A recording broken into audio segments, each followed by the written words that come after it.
आपका स्वागत है। आज हम आपकी मुलाकात कराने जा रहे हैं एक ऐसे शख्सियत से जो 2001 से ही बॉलीवुड में प्रयासरत हैं और अपने मेहनत से, अपने टैलेंट से उन्होंने अपने आप को यहाँ पर स्थापित करने का प्रयास किया है। उनका नाम है इरफान जमावालिया। इरफान जमावालिया जी के बारे में हम जानेंगे, उन्हीं की जुबानी, उन्हीं की कहानी हमारे इस विशेष कार्यक्रम कुछ खोया कुछ पाया के अंतर्गत। नमस्कार इरफान जी। नमस्कार। हमारे कार्यक्रम में आपका बहुत बहुत स्वागत है। आज हम दर्शकों को ये बताना चाहेंगे कि आपने किस तरीके से अपने आप को बॉलीवुड इंडस्ट्री में एस्टेब्लिश किया और किन किन क्षेत्रों में आपने काम किया और क्या आपका योगदान इस इंडस्ट्री को रहा। तो आप हमारे यहाँ पर एग्जीक्यूटिव डायरेक्टर, आप जो यहाँ पर क्रिएटिव डायरेक्टर हैं पिक्सल डी स्टूडियो में, तो कब से आप काम कर रहे हैं इंडस्ट्री में, क्या क्या कर रहे हैं, आप हमारे दर्शकों को बताएंगे। सबसे पहले तो रजीश भाई आपको मैं नमस्कार करता हूँ और आपके जो मीडिया के साथ साथ जो समाज के क्षेत्र में आपका काम है उसको मैं बहुत ही लाइक करता हूँ। मैं देखता हूँ कि आप किस तरह से लोगों को जोड़ते हैं, बहुत उम्दा काम है। How to change our society through media, film, television, radio, जो मेरा थॉट है वही आपका थॉट है। मेरा ताल्लुक जो है वो बिहार से है। मेरी तालीम, मैं एक फुटबॉलर था, उसके फुटबॉलर होने की वजह से मुझे जामिया मिल्लिया इस्लामिया में एडमिशन मिला और मैं जामिया आया और मैंने वहाँ पर तालीम शुरू की और मैंने वहीं से थिएटर शुरू किया। फिर नेशनल स्कूल ऑफ ड्रामा में गया, थिएटर इन एजुकेशन PI में 4-5 साल काम किया, श्री राम सेंटर में रहा। उसी दौरान एक तंजीम थी जनशक्ति वाहिनी जो एड्स पे काम करती थी। सबसे ज़्यादा नुक्कड़ नाटक इंडिया में एड्स पे वही तंजीम किया है, जनशक्ति वाहिनी, शक्ति वाहिनी। और हम लोगों ने लगभग 7 से 8 हज़ार नुक्कड़ नाटक ऑल ओवर इंडिया में किया और तकरीबन मेरे ख्याल से 20 से 25 फुल लेंथ प्ले हमने किया, जो कि NSD के साथ, श्री राम के साथ, जामिया मिल्लिया ड्रामा क्लब के साथ किया। शुरुआत जो मेरी हुई वो एक्टर से हुई। मैं मुंबई एज एन एक्टर आया और मुझे बहुत अच्छा काम मिलता था, बहुत ज़बरदस्त छोटे छोटे रोल के साथ, मीठी रोल। उसी दौरान किसी ने मुझे सिंधु में खिला दिया तो I have lost my voice, मेरी आवाज़ चली गई। क्योंकि मैं ट्रेंड एक्टर था, डायरेक्टर था, जामिया में मास कम्युनिकेशन रिसर्च सेंटर से मैं जुड़ा हुआ था, वहाँ से ट्रेनिंग लिया था, लोगों के साथ था। तो मेरे सीनियर थे, उनके जो भी फिल्म। तो ये इरफान जी, आपका मुंबई आना कैसे हुआ? आप बिहार से रहे और बिहार में लोग अक्सर जॉब के लिए जाते हैं, वहाँ की अलग एक हिस्ट्री है, वहाँ के काम करने वालों की अलग एक हिस्ट्री है। पूरे हिंदुस्तान में बिहार के लोग बसे हुए हैं और उनकी मेहनत को जो है कोई नकार नहीं सकता है। लेकिन आपने एक बिल्कुल अलग से फील्ड में काम करने का प्रयास किया। आपने मास कम्युनिकेशन किया, आपने इंडस्ट्री में, फिल्म इंडस्ट्री की तरफ आपने अपना रुख किया। तो क्या इसकी वजह मानते हैं? देखिए, वजह ये था कि मैंने ना बहुत पहले दूरदर्शन पे 90s के दौर में, लगभग 89 के वक्त में, मेरे यहाँ पर जब टेलीविज़न था और हम लोग देखते थे तो कुछ लोग का इंटरव्यू हमने सुना। तो उनमें बहुत सारे लोग थे जो कि NSD से, FTI से थे, नसीर साहब भी थे। उन लोगों का काम करने का ढंग था कि उनका सब्जेक्ट अलग होता था, सोच अलग होता था। तो समाज को बदलने की कोशिश करते हैं। राज कपूर साहब की फिल्म में समाज को, मेरे दिमाग में था कि मैं भी ऐसा कुछ करूँगा कि समाज को जो है ना सोशल वर्क से जोड़ूंगा और फिल्मी अवधारणा बना करके फिल्म में ले करके उसको समाज को बदलने की कोशिश करूँगा। अभी बिहार से अगर नाम लें इंडस्ट्री के अंदर तो प्रकाश झा जी का नाम लिया जा सकता है, या इकबाल दुर्रानी जी भी खुद एक बिहार झारखंड से बिलोंग करते हैं। तो अभी क्या आप उन्हीं के पद चिन्हों पर अपने आप को आगे एस्टेब्लिश करते जा रहे हैं? मेरे सीनियर हैं, मेरे इकबाल दुर्रानी मेरे बड़े भाई हैं, प्रकाश झा हमारे सीनियर हैं, JNU से भी हैं, मैं JNU में भी रहा हूँ। तो जाहिर सी बात है कि उनकी जो दामुल फिल्म है, उनकी जो अपहरण फिल्म है, इन फिल्मों के साथ हम लोगों ने देखा, समझा और उनकी तमाम फिल्मों को देखता हूँ तो समाज को एक नई दिशा देने की कोशिश करते हैं। और मेरे जो उस्ताद हैं वो श्याम बनेगल जी रहे, मैं उनके साथ भी काम किया, डॉक्यूमेंट्रीज में काम किया हो। अभी हाल ही में और देहाती आपने देखा होगा, अपने फोटो में भी देखा होगा कि सब तमाम के साथ में किस तरह से मैनेज कर रहा था। तो मेरा ये बहुत ही, मैं खुशकिस्मत रहा हूँ। मैं उस दौर में आया कि सब बड़े बड़े डायरेक्टर आसानी से मिल जाते थे और उनके साथ काम करने का मौका मिलता। केतन मेहता जी, अपना गोविंद निरानी जी, आपके यश चोपड़ा जी, जितने बड़े, दिलीप नायक साहब, बड़े बड़े डायरेक्टरों को असिस्ट किया है मैंने। मुजफ्फर अली साहब, उनके साथ भी काफ़ी काम किया है। इरफान जी, मैं आपसे एक चीज़ और पूछना चाहूँगा कि आपने इतने सारे फिल्मों में इतने बड़े बड़े डायरेक्टर्स के साथ में काम किया, तो आपको जो ये सफ़र है, मतलब बिहार से लेकर के मुंबई तक का सफ़र, और इसमें आप अपने आप को कहाँ पर पाते हैं, या कितने सेटिस्फाइड हैं आप इससे? देखिए, मैं जब बिहार से दिल्ली गया, वहाँ पढ़ाई किया, अच्छी मतलब बेहतरीन पढ़ाई किया, वहाँ मुझे लगा कि मेरी समाज एकदम बदल गया, चेंज हो गया। जी। लेकिन जब दिल्ली से मुंबई आया तो मुझे लगा कि मुझे किसी ने बोट से उतारकर स्टीमर में डाल दिया है। मुंबई बहुत तेज दौड़ती है जी। और इस पर मैं फिट हो गया और मैं बहुत खुश हूँ। मैं ये नहीं हूँ कि नवाज हुआ मेरा, जो मतलब मेरे उस समय के मनोज बाजपेयी हुए, मनोज में हम लोग साथ में ही आए थे, सुरेश राणा, आशीष विद्यार्थी, मनोज रोज मिलते थे और खुश अपनी जगह, उनको जो चाहिए था वो मिला। मेरा कभी वो नहीं था, मेरा था कि how to change our society through performing art, through film, television, radio and theatre. वही मैंने किया और खुशकिस्मत हूँ। हिंदुस्तान के तमाम जो बड़े लोग हैं, वो फिल्म से हो, टेलीविजन से हो, थिएटर से हो, पत्रकार हो, राजनेता हो, सबके साथ उठना बैठना, सबके साथ यही है जिंदगी में जी। वही करता हूँ। तो आप ये बताएं कि आपको जो है एक्टिंग में ज़्यादा मजा आया या डायरेक्शन में मजा आया, क्या? मुझे मजा आया एक्टिंग सिखाने में। एक्टिंग सिखाने? जी, मैं 1998 में जब मेरी आवाज़ चली गई तो मैं इसमें बहुत काम कर रहा था, तो मैं ट्रेनिंग देना शुरू किया लोगों को और बहुत ट्रेनिंग दिया और मैंने लगभग 3 से 4,000 स्टूडेंट को ट्रेनिंग दिया होगा। बहुत मज़ा आता है ज़बान सिखाने में, लोगों को पढ़ाने में, इमोशंस बिल्ड कैसे होता है और तमाम चीज़ों करने में। डायरेक्शन मेरा विधा है, वो मेरा आर्ट है, कला है, वो मैंने सीखा है, यहाँ पर भी सीखा है, प्रैक्टिकल सीखा है, थ्योरेटिकल सीखा है। फिल्मों में बहुत सारे बालाजी के लगभग 42-43 सीरियलों में क्रिएटिव डायरेक्टर रहा हूँ, सेकेंड यूनिट डायरेक्टर रहा हूँ, एग्जीक्यूटिव प्रोड्यूसर रहा हूँ, सारी विधाओं में काम किया, कैमरा असिस्टेंट भी रहा हूँ, असिस्टेंट एडिटर भी रहा हूँ। आपकी कोई ऐसी यादगार फिल्म जिसमें आपने एज असिस्टेंट डायरेक्टर या डायरेक्शन के क्षेत्र में आपने काम किया हो? वास्तुशास्त्र है, गाता रहे मेरा दिल है, वास्तुशास्त्र दिलीप नायक का गाता रहे मेरा दिल है, वास्तुशास्त्र है, हीरो है, hero the hero Sunny Deol, बिल्कुल। बहुत सारी फिल्में हैं, बहुत सारे वो हैं। उसके बाद 1-2 बाहर की फिल्में की है। अभी कुछ दिन में लगभग पहले मैंने शाहरुख खान के साथ ऐड किया है, डीडी कोर के। ऐड बहुत किए हैं मैंने। मैंने सबके साथ काम किया है जी, बहुत। आपका जैसे इंटरेस्ट है कि थिएटर में और आप समझिए कि एक्टिंग सिखाने के लिए और उसके लिए, तो कोई आपने कोई ऐसा इंस्टीट्यूट, कोई ऐसा कुछ डाला हो जिसका? हाँ, मेरा एक इंस्टीट्यूट है जिसका नाम है media craft film and television institute ji. कहीं ना कहीं मैं FTI film and television institute से इंस्पायर्ड था, मैंने नाम ही रखा। वो एक संस्था है छोटी सी, मतलब सोशल मतलब इसको करती है, और हमारे डॉक्टर अब्दुल रज़ाक अंसारी ट्रस्ट है, उसके हमने संस्था है, MSME पे हम चलाते हैं उसको। और लगभग मैंने अब तक 1500 से 1600 वर्कशॉप किए हैं, जो कि फ्री किए हैं जी। बहुत। उसके बाद मैंने जितने भी बड़े एक सुशांत सिंह राजपूत को ट्रेन किया है, नए कलाकार हैं, उनको एक मंच देने का काम किया। बहुत बढ़िया, बहुत बढ़िया। तो क्या लगता है कि आपके इंस्टीट्यूट से लगभग कितने बच्चे पास आउट हुए होंगे अब तक? मेरे इंस्टीट्यूट से बहुत बच्चे निकले हैं, कुछ नाम लेते हैं, कुछ नहीं लेते हैं, जैसे सुशांत सिंह, करण सिंह ग्रोवर, बहुत सारे लोग हैं।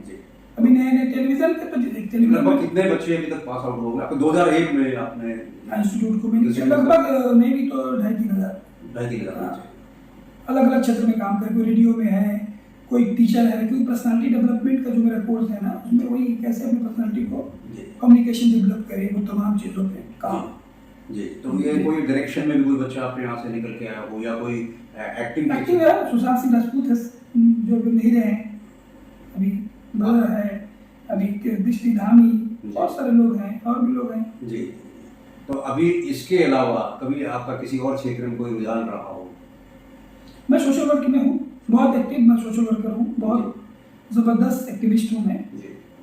समाज में जो भी गलतियाँ होती है, जो भी कमी है, उसको उठाने की कोशिश करता हूँ जी। तो आपने कभी राजनीति में किसी दल के साथ? हाँ, मैं 90s से राजनीति में हूँ।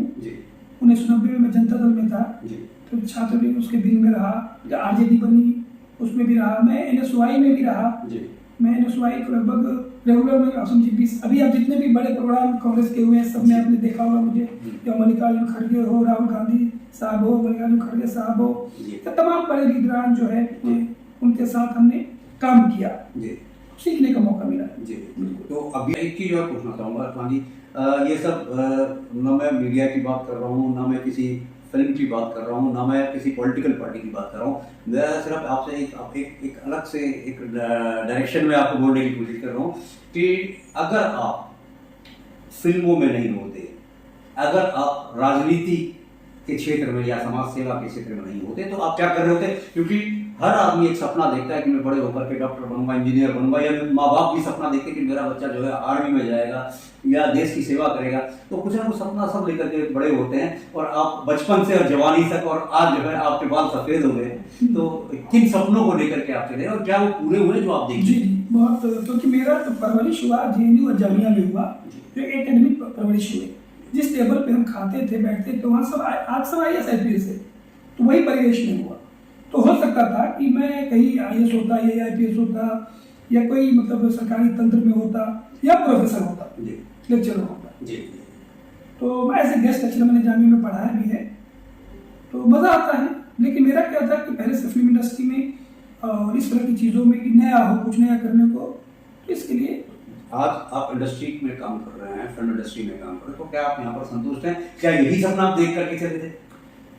पूरी तरह से संतुष्ट नहीं हूँ, बट मैं अपने जीवन से संतुष्ट हूँ। लेकिन फिल्म इंडस्ट्री का जो काम है ना, as a writer, as a director, जिस मुकाम पे हमें होना चाहिए वो नहीं, क्योंकि मेरे बहुत सारे सब्जेक्ट चोरी हो गए।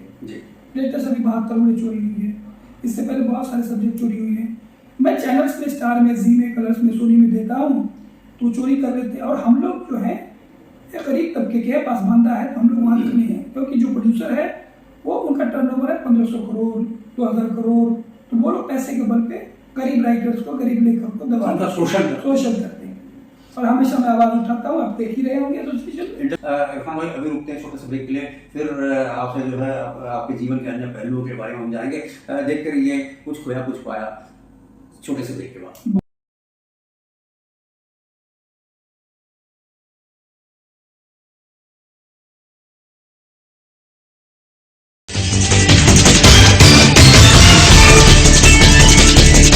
नमस्कार दोस्तों, ब्रेक के बाद आपका एक बार फिर स्वागत है।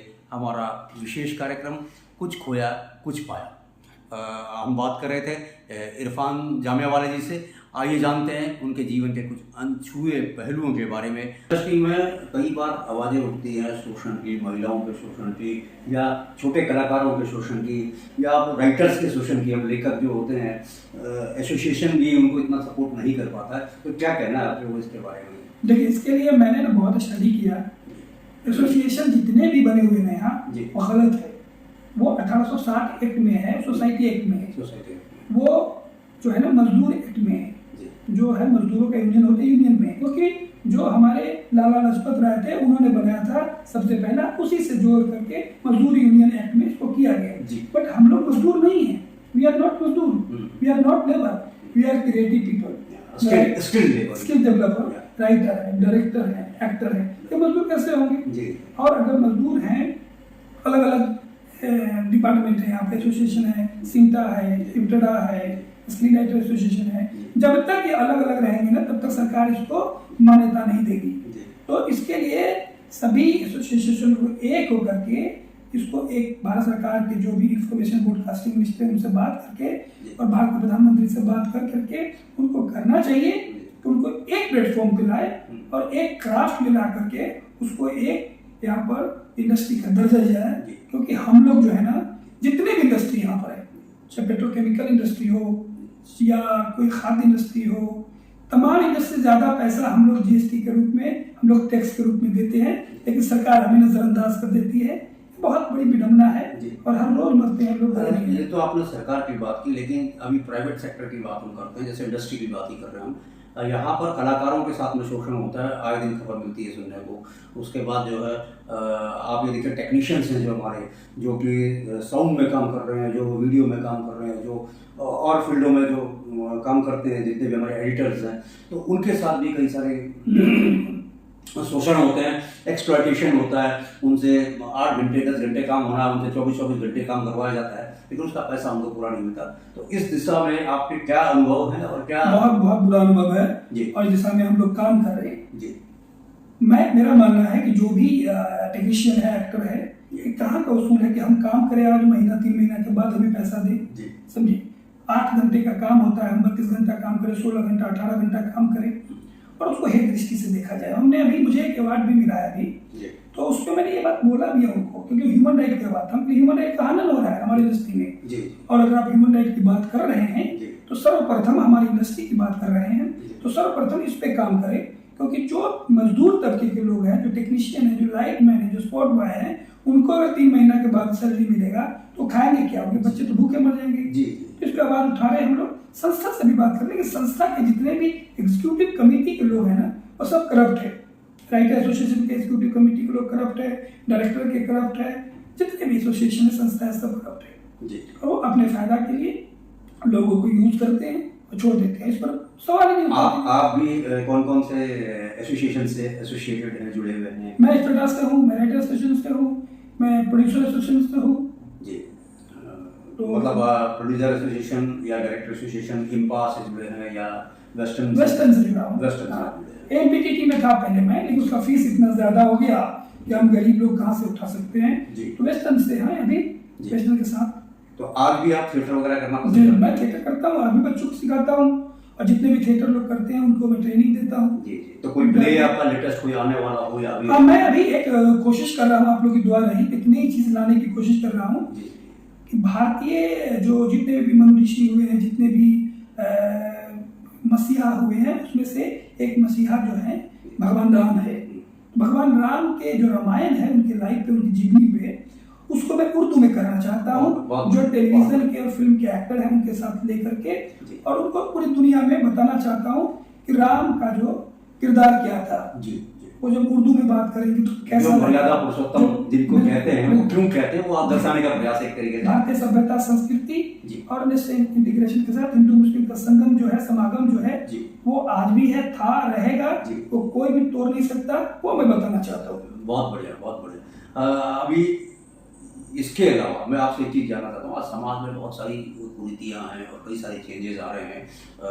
मॉडर्नाइजेशन के नाम पर बहुत सारी चीज़ें हो रही हैं। हम खुद फिल्म इंडस्ट्री के अंदर देखते हैं कि कितने सारे बदलाव हो गए हैं। पहले लोग गाने सुनते थे, जो लोग बैठ करके घंटों गाने सुनते थे, और रफ़ी साहब और किशोर दा की आवाज़ में जो लोग गाने सुनते थे, बड़े मतलब सुनने लायक। लेकिन आज जो गाने का पाश्चात्यकरण हुआ है, तो उससे आप कितना? देखिए, मैंने पहले ही बोला कि मैं भारतीय सभ्यता और संस्कृति की बात करता हूँ। मैं उस भारत की बात करता हूँ जहाँ कुरान भी पढ़ा जाता था, बिस्मिल्लाहिर्रहमानिर्रहीम, कुल अल्लाहु अहद, अल्लाहु समद, लम यलिद वलम यूलद वलम यकुल लहू कुफुवन अहद भी पढ़ा जाता है। मैं उस भारत की बात करता हूँ जहाँ पे ओम सहस्त्र शीर्ष पुरुष सहस्त्राक्ष सहस्रपास्ता भूमि विश्व तो वृत्वा अतयति दशांगम। मैं उस भारत की बात करता हूँ यहाँ भारतीय सभ्यता और संस्कृति की बात है।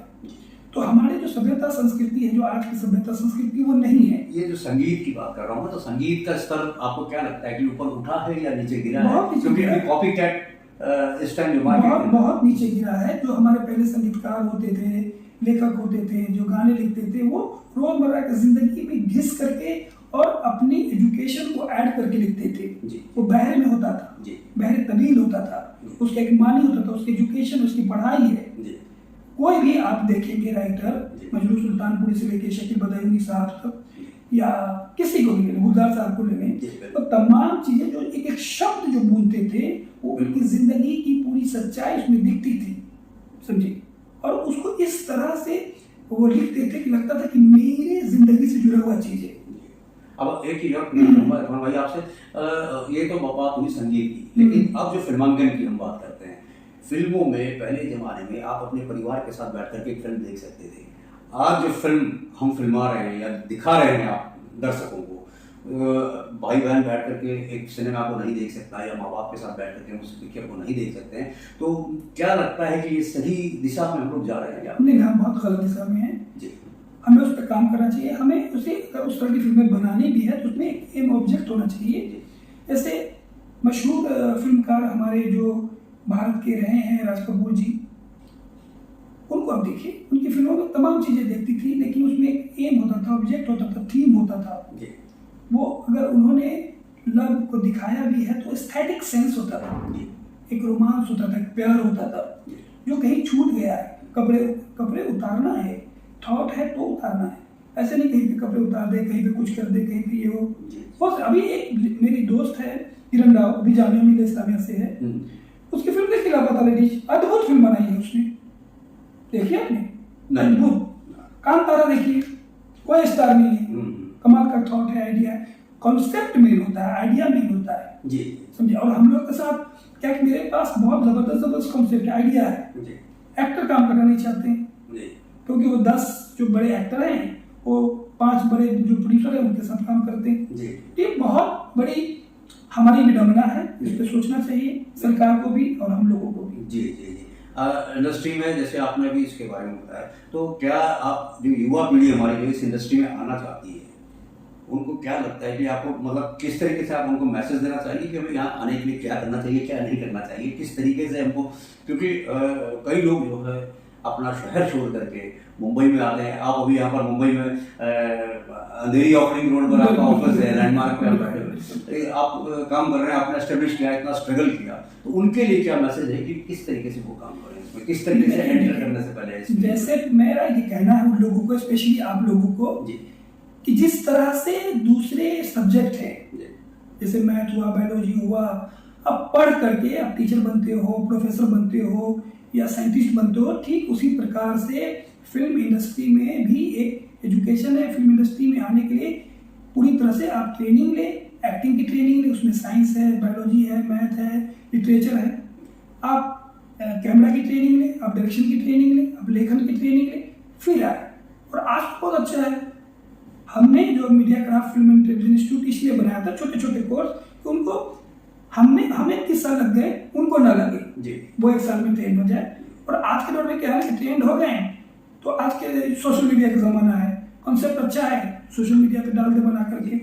अभी आपने सोशल मीडिया का जिक्र किया, तो सोशल मीडिया इतना फास्ट हो गया है, लोग आजकल सोशल मीडिया में ही लोगों को लव हो जाता है और उसी में ही लोग जो है शादी कर लेते हैं, और फिर इतना शॉर्टकट सब कुछ चलता है कि उसके बाद जो है पता चलता है 2 महीने 4 महीने बाद उनका डाइवोर्स भी सोशल मीडिया में ही हो गया। तो क्या लगता है आपको सोशल मीडिया हमारी लाइफ पर क्या इम्पैक्ट डाल रहा है? देखिए, सोशल मीडिया का 2 है रुख, एक तस्वीर के 2 रुख है। एक तो जो आपने बताया वो है, एक रुख है सोशल मीडिया को आप कैसे यूज करते हैं, आप अपने बिजनेस के लिए, अपने काम के लिए, अपने रिलेशंस के लिए, अपने नॉलेज के लिए। जिस प्रकार से पहले नॉलेज जो है ना किताबों में मिलता था, वो आज पूरी तरह से नॉलेज जो है ना एक डब्बे में बंद हो गया, जिसके नाम है सोशल मीडिया।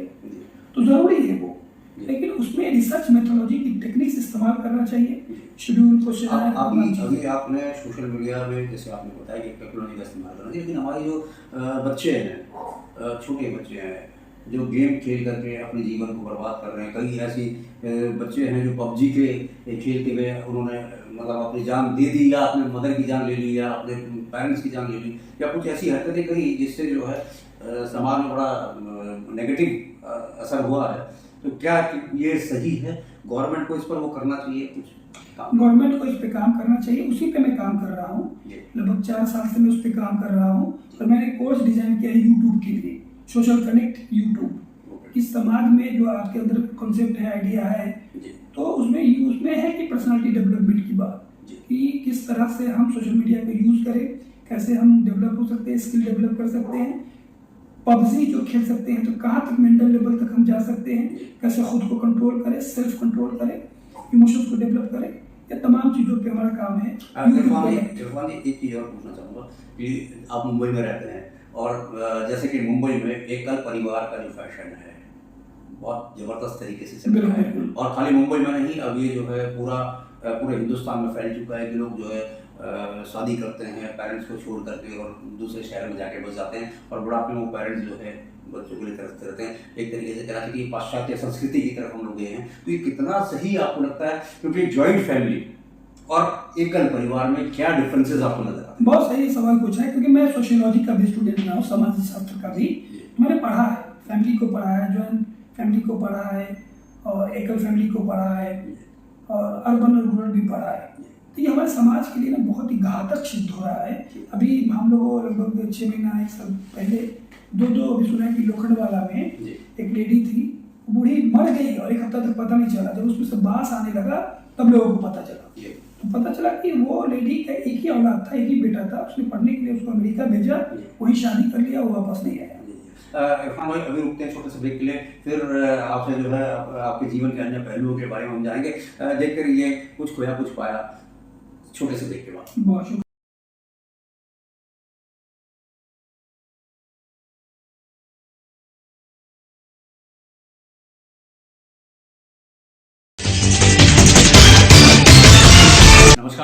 आपका एक बार फिर स्वागत है। हमारा विशेष कार्यक्रम कुछ खोया कुछ पाया। हम बात कर रहे थे इरफान जामिया वाले जी से। आइए जानते हैं उनके जीवन के कुछ अनछुए पहलुओं के बारे में। इरफान जी, आपका एक बार फिर स्वागत है हमारे कार्यक्रम में। ये आप देख रहे थे कुछ खोया कुछ पाया के अंतर्गत हमारा जैसा कार्यक्रम है। तो आपने अपने बारे में बताया कि आपने जीवन में क्या क्या खोया, क्या क्या पाया, कितना स्ट्रगल किया। अब हम बात करते हैं कि लाइफ में सक्सेस पाने के लिए कोई शॉर्टकट है या नहीं। जो आजकल की युवा पीढ़ी चाहती है कि आज ही हमें रात को ही हमने जो इसमें पैसा लगाया और सुबह हम जो 10 करोड़ के मालिक हो जाए, और कई इस तरह के गलत डायरेक्शन में वो लोग चले गए हैं। कोई नशाखोरी का काम कर रहा है, कोई नशा बेच रहा है, कोई नशा कर रहा है। तो क्या इससे सक्सेस मिल सकता है, क्या समझते हैं आप? सर्वप्रथम हमारे देश का जो प्रतीक है गौतम बुद्ध का, और हम बुद्ध की धरती से हैं। देश के प्रधानमंत्री या कोई भी जाते हैं तो बोलते हैं मैं बुद्ध की धरती से आया हूँ। तो मैं बुद्ध की धरती से आया हूँ, बुद्धम शरणम गच्छामि। तो और हुजूर सल्लल्लाहु अलैहि वसल्लम के जो मार्गदर्शन है उस पर चलता हूँ। हम लोग जो है ना वो तमाम चीज़ों को भूलते गए। अगर हम बुद्ध के बारे में या हम मोहम्मद सल्लल्लाहु अलैहि वसल्लम के बारे में या भगवान राम को अगर चरित्र के बारे में पढ़ेंगे तो हम ऐसा कर ही नहीं सकते वो पूरी तरह से। लेकिन हमारे बच्चे जो है ना वो तमाम चीज़ों पे ध्यान ही नहीं देते हैं, क्योंकि आपने इससे पहले जो सवाल किया था ना कि एकल परिवार और बृहद परिवार के बारे में, वो उससे जुड़ा हुआ है। बिल्कुल, क्योंकि दादा दादी उनको नहीं मिलते हैं, उनको संस्कार और कहानी वो बताना, भगवान के बारे में बताना वो नहीं मिलते हैं, तो उनको पता नहीं चलता है। ये बहुत बड़ी विडंबना है हमारे देश की कि हमारे देश के जो भी दादा दादियों की कहानी होती थी भगवान के बारे में, जैसे मैं आपने देखा मैं मुसलमानों संस्कृत का श्लोक बोला, कुरान का आयत बोला, मेरे दादा ने सिखाया। बिल्कुल, क्योंकि भारत में तमाम चीजें उसी हिसाब था। तो क्योंकि स्कूल में जो बच्चा सीखता है वो सीखता है, लेकिन सबसे बड़े जो गुरु होते हैं वो माँ बाप होते हैं, पेरेंट्स होते हैं। हम उन पेरेंट्स को छोड़ के चले जाते हैं तो फिर हम आगे मतलब किस तरीके से वो कर सकते हैं, समाज में क्या मिल सकता है हमारे को, जिसका अंदाजा हम खुद ही लगा सकते हैं। इरफान जी, एक चीज और, अब हमारे जो कार्यक्रम के अंतिम दौर पर हम हैं और हमारे समाज में युवा पीढ़ियों को सक्सेस पाने के लिए, जैसे मैं पूछ रहा था आपको, कोई शॉर्टकट है या नहीं है, क्या मानते हैं आप? और उनके लिए क्या संदेश है कि लाइफ में अगर हम किसी चीज को पाना चाहते हैं, कोई तरक्की करना चाहते हैं, किसी भी क्षेत्र में हम जाए, I am not talking about film industry, I am not talking about any.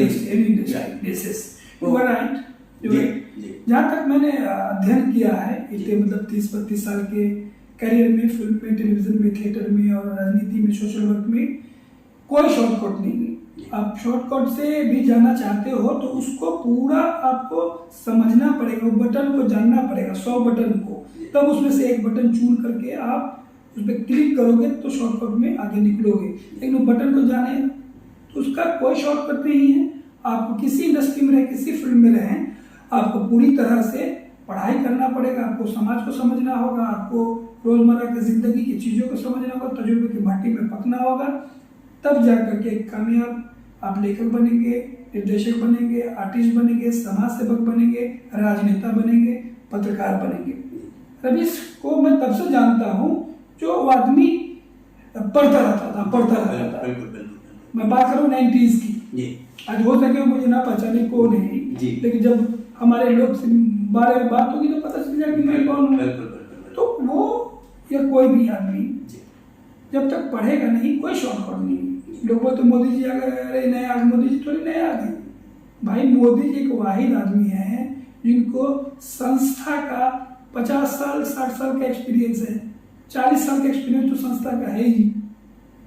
हर संस्था में रहे, RSS में रहे, उसमें रहे, कोई भी आप देखो, कोई भी आप इंदिरा गांधी को देखो, बहुत उतना बड़ा होने के बाद भी उन्होंने वो किया। आप इंडस्ट्री में भी कंगना रनावत को लो, लोग बोलते कंगना आ गई, शाहरुख खान को लो भाई। शाहरुख खान सबसे बड़ी मिसाल है। शाहरुख खान तो मेरे जामिया से मेरे सीनियर है, मैं एक दूसरे को जानते हैं, उस वक्त से जानते हैं 90s से। लोग कितना रिजेक्शन मिला, क्या मिला, और चूंकि वो तालीम थी, पढ़ाई थी, उनको मेहनत किया, थिएटर किया, रंगमंच किया। जी, आज जो है हमारे इसी कार्यक्रम के तहत पहले भी शाहरुख खान जी का जिक्र हो चुका है, और हमारे एक मित्र रहे हैं, हिंदुस्तान के पहले डिफेंस मिनिस्टर रहे हैं, मेजर जनरल शाहनवाज खान। बिल्कुल। शाहरुख खान जी उन्हीं के यहाँ पैदा हुए बिल्कुल थे सही और बात। उन्हीं के यहाँ से उन्होंने अपने इंटरव्यू में बताया था कि बताया, भाई बिल्कुल। शाहरुख खान जी उसको सुन रहे होंगे, देख रहे होंगे, तो एक बार शौकीन भी बिल्कुल, बिल्कुल। उन्होंने कहा नहीं, उनकी नॉलेज में है। और किस तरीके से उनकी मदर फातिमा जी से बिल्कुल। मुलाकात हुई और उनके मदर ने उनके फादर के लिए क्या कहा, वो सारी पूरी एक उन्होंने पूरी यादें जो हमारे इसी कार्यक्रम के बिल्कुल, तहत उन्होंने बिल्कुल। साझा की। आज फिर आपने उनका जिक्र किया बिल्कुल। तो एक बार पुनः वो स्मरण हुआ कि शाहरुख खान जी ने जिस तरीके से जमीन से उठ करके बिल्कुल और आसमान तक, बुलंदी तक पहुंचने का जो काम किया, अपनी मेहनत से, अपनी ईमानदारी से और जज्बा, और सबसे बड़ी बात तो बनता किसी को भूलते नहीं है। जज्बा हमारे जामिया में अगर उन्होंने किसी के यहाँ चाट पकौड़ा भी खाया है ना, जी तो उनका भी नाम याद है। जी जैसे शाकिर करके हमारे यहाँ पर है, जी। बहुत फेमस है, जी तो उनका नाम है शाकिर कैसा है, वो नाम याद रहता है उनको। जी तो वो किसी को नहीं भूलते हैं। जी समय के साथ उतने मशरूफ हो जाता है लोग जी। तो बात तक नहीं आती। उन्होंने बहुत मेहनत की, रोजमर्रा की जिंदगी में इतना मेहनत करके आज बॉलीवुड के। हम अभी रुकते हैं छोटे से ब्रेक के लिए, फिर आपसे जो है आपके जीवन के अन्य पहलुओं के बारे में हम जानेंगे। देखते रहिए कुछ खोया कुछ पाया, छोटे से ब्रेक के बाद। बहुत शुक्रिया।